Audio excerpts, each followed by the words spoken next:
Hello दोस्तों, स्वागत है आपका एक नई वीडियो में। दोस्तों, अगर आप लोग क्लास 12th में हैं और बोर्ड एग्ज़ाम 2024 देने वाले हैं तो ये वीडियो आपके लिए बेहद इम्पॉर्टेंट है, क्योंकि आज की इस वीडियो में मैं आपको शून्य कोट की अभिक्रिया के लिए वेग स्थिरांक की गणना करना सिखाने वाला हूँ। यानी कि पूरा A to Z शून्य कोट की अभिक्रिया की परिभाषा, उदाहरण, एग्जाम्पल और जो भी इसका डेरिवेशन है सब कुछ समझाऊंगा। इसलिए वीडियो को लास्ट तक देखना, बिल्कुल भी स्किप नहीं करना है। आप लोग समझते हैं कॉपी पर समझाते हैं तो कुछ समझ में नहीं आता होगा, कुछ बेकार पढ़ाते हैं, लेकिन एक बार मेरा यकीन करके वीडियो को लास्ट तक देखना। अगर समझ में ना आए तो वीडियो को छोड़कर चले जाना वहीं से, ठीक है। लेकिन वीडियो को ध्यान से लास्ट तक देखिए, A to Z सब कुछ आज की इस वीडियो में क्लियर हो जाएगा।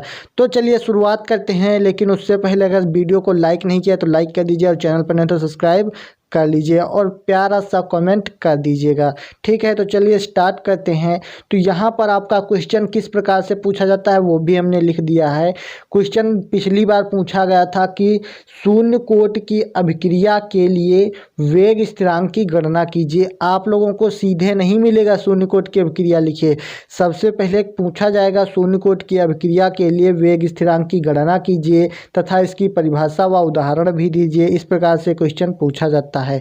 तो सबसे पहले इसकी परिभाषा को समझते हैं कि आखिर शून्य कोट की अभिक्रिया है क्या। तो देखिए, इसकी परिभाषा है कि वह अभिक्रिया जिसकी दर क्या होती है, अभिकारकों की सांद्रता पर निर्भर नहीं करती है, शून्य कोट की अभिक्रिया कहलाती है। कहने का तात्पर्य यह है कि ऐसी अभिक्रिया जिसकी दर अभिकारकों की सांद्रता पर निर्भर नहीं करती है, शून्य कोट की अभिक्रिया कहलाती है। अब यहाँ से समझिए, तो यहाँ से समझते हैं। देखिए, dx/dt का मतलब होता है अभिक्रिया की दर, टी का मतलब होता है दर, ठीक। तो अभिक्रिया की दर, अभिकारक की सांद्रता ए है मान लिया, तो ए के शून्य घात के अनुक्रमानुपाती होती है। यानी कि वैसी अभिक्रिया जिसकी दर अभिकारक की सांद्रता के शून्य घात के अनुक्रमानुपाती होती है वह शून्य घात की यानी शून्य कोट की अभिक्रिया कहलाती है, ठीक है। इस प्रकार से आपको समझना है, या फिर सीधे समझ सकते हैं जिसकी दर अभिकारक की सांद्रता पर निर्भर नहीं करती है, शून्य कोट की अभिक्रिया कहलाती है, ठीक है। इतना समझ में आ गया होगा। इसका एग्जाम्पल होता है H2 + Cl2। HNO की उपस्थिति में H2O से क्रिया कराएंगे तो यहाँ से 2HCl बन जाएगा, ठीक है। तो ये अभिक्रिया की उदाहरण है और ये आपकी परिभाषा है, ठीक है। अब यहाँ से देखते हैं, माना ये अभिक्रिया dx/dt, यानी कि यहाँ पे एक होता है A, ठीक, ये है अभिकारक, यहाँ से लेते हैं एक अभिकारक और यहाँ पर एक B बनता है उत्पाद। अब देखिए, कोई भी अभिक्रिया जब घटित होती है तो जो उसमें भाग लेते हैं वो होते हैं अभिकारक, और जो उससे बनता है यानी A ने भाग लिया और B बना तो ये हो गया उत्पाद और A हो गया अभिकारक, ठीक है। तो यहाँ पर A क्या है, अभिकारक हो जाता है, ठीक है। तो यहाँ से देखिए, dx/dt अनुक्रमानुपाती A का मतलब होता है dx/dt, ठीक है। और अनुक्रमानुपाती का चिन्ह जब हटता है तो यहाँ पे बराबर का निशान लगाते हैं और इसकी जगह पर कोई ना कोई कांस्टेंट लेते हैं, यानी इसमें हम k ले लेते हैं क्योंकि वेग स्थिरांक यहाँ पर k माना गया है, ठीक है। तो उसके बाद में इसको ऐसे ही हम लिख लेंगे। तो अब देखिए, जब किसी की पावर में 0 हो जाए तो उसका मतलब 1 हो जाता है, यानी 1 की पावर 0 तो इसका मतलब कितना है 1, 2 की पावर 0 तो उसका मतलब 1, ठीक। उसी प्रकार से A की पावर 0 है तो यहाँ से इसका मान हो जाता है 1 सिर्फ, ठीक। तो इसकी जगह पे हम इस प्रकार से लिख सकते हैं dx/dt बराबर k, क्योंकि 1 से गुणा करेंगे तो k ही आएगा। उसके बाद देखिए, अब यहाँ से इसके बटे में 1 मान लीजिए और तिरछी गुणा कीजिए, तो यहाँ से हो जाएगा dx बराबर k × dt, ठीक है। इस प्रकार से हो जाएगा।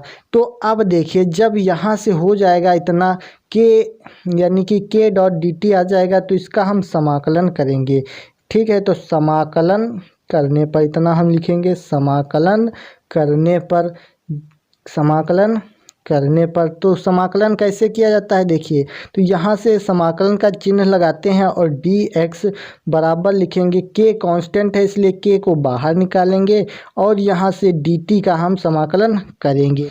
तो यहाँ से देखिए जब हम इसका समाकलन करते हैं तो क्या होता है, यहाँ से एक सूत्र ये समझ लीजिए dx बराबर सिर्फ x बचता है, यानी कि जब ये समाकलन करेंगे ये समाकलन का चिन्ह हट जाएगा और d हट जाएगा, सिर्फ यहाँ पे कांस्टेंट जो होता है x या फिर t या फिर जो भी होगा वो यहाँ पे बच जाता है। तो यहाँ से जब समाकलन किया जाता है तो यहाँ से ये सब हट जाएगा, सिर्फ बचेगा x और इधर बचेगा k और इसमें t है तो यहाँ पे सिर्फ t बचता है और प्लस में यहाँ से c आ जाता है। ये c क्यों आ जाता है, क्योंकि c इसका होता है कांस्टेंट, जब ये समाकलन किया जाता है तो c लगाया जाता है, तो इसको मान लेते हैं समीकरण 1। अब देखिए यहाँ पे जब हम समीकरण 1 मानेंगे उसके बाद यदि यहाँ पे x बराबर 0 यानी कि t बराबर 0 समय रखें तो ये x बराबर कितना हो जाएगा, 0 हो जाएगा। ठीक, जब हम t बराबर 0 मान लेंगे और x बराबर 0 रख देंगे तो यहाँ से हो जाएगा x की जगह पे 0 और k की जगह पे k और t की जगह पे भी हमने 0 मान लिया। ठीक है, तो 0 और प्लस c बचेगा, k की 0 से गुणा करेंगे तो सब 0 हो जाएगा यानी c बराबर 0 आएगा। ठीक, तो अब लिखेंगे समीकरण 1 में मान रखने पर, समीकरण 1 में c का मान रखने पर, ठीक, मान रखने पर c का मान रख देंगे तो देखिए क्या हो जाएगा, तो x बराबर k डॉट t है और प्लस c की जगह पे हमको 0 रखना है तो प्लस 0 कर दिया। अब देखिए यहाँ से क्या हो जाएगा, अब हो जाएगा x बराबर k डॉट t। ठीक, 0 तो कोई बात नहीं, ना ही लिखो तब भी बेहतर है।